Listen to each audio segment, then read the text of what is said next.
I am a strong believer that leaders, project managers, innovators, facilities managers, anyone tasked with leading people, trying to increase productivity, trying to come up with something new, can look for ideas anywhere and everywhere.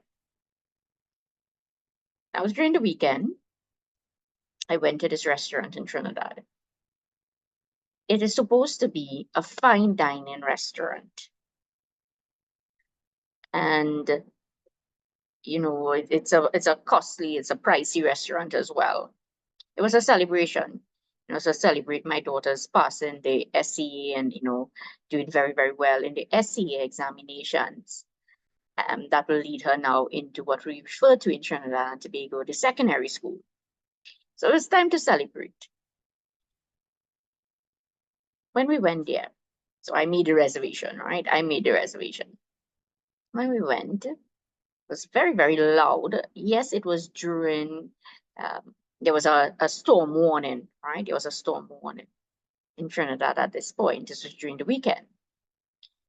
So we went where they place my family, myself, my husband, and me to sit and have this meal and, share this nice experience together. It was next to a table, and the persons there were very, very loud. And when I say loud, very, very loud. It could be seen as being obnoxious. Now, this is a table with about 20 persons next to my table. Keeping in mind, this is a fine dining establishment. So the waiter came to the table. And when the waiter came to the table, he brought the drinks. And, we were going to order something now to eat. But, you couldn't even hear the waiter properly. You couldn't. And he knew that we were getting very upset, not being able to enjoy the experience that we came to enjoy.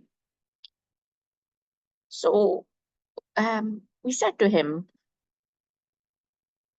it's okay. We're about to leave, and thanks a lot, and all the great things. So he was a little disturbed at it as well, because this is their establishment, and they to survive, you need customers, because this is the name of the game. So he went to call his manager. He called his manager. Manager came, sat down on the table, and he practiced what I refer to as excellent emotional intelligence without even knowing probably what he was doing, right? He wasn't very well aware of what he was doing. He was just having a conversation to ensure that we come back to the restaurant. So he brought the bill. He said, don't worry to pay this. Don't worry. So of course we said to him, no, this is not what we wanted. We just want to be able to enjoy the meal, and thanks a lot. Now the conversation went on for about 5 minutes or so. And what I also said to him, we understand this is a restaurant. I understand that, people will come in very large groups, but it's the design of the restaurant as well. That large table should not have been placed next to us, or we should not have been placed next to us. He also explained it was during the storm warning, so you couldn't have people sit on the outside.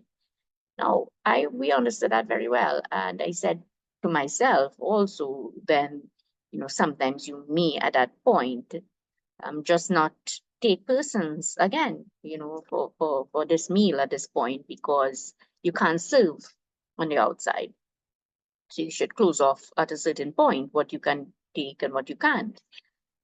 It made me think about design thinking as well, and the importance of understanding the customer when somebody calls the restaurant. But I'll leave that for another video. The point here that I wanted to stress was the importance really of that conversation that the waiter and the manager had with us. Made us feel very comfortable, and we will go back to the restaurant, because we didn't frequent that restaurant, but we went a few times already, and we would go back to that restaurant. So we chose to leave, even though, you know, we were going to be placed on another table, but we had to wait because it was a very tight space at that point. Now, the restaurant was wrong. They knew that. They should not have been taken this number of persons if they could not have accommodated people on the outside at that point. So the situation was handled very well by the restaurant, by the waiter, I would say, and the manager. We would go back. I'll go back quite a lot to that place because it was handled very well. So the learnings that I hope can be transferred really from the restaurant, from the manager, from the waiter, is just having a conversation with persons and admitting sometimes when you're wrong can really go a long way, because I'll go back to this place. I mean, it's really nice. You know, I'll go back again. Thanks again, everybody. Leaders can definitely see when you're wrong, you know, analyze things a little differently and admit sometimes when you're wrong, you know. Thanks again. Until we meet.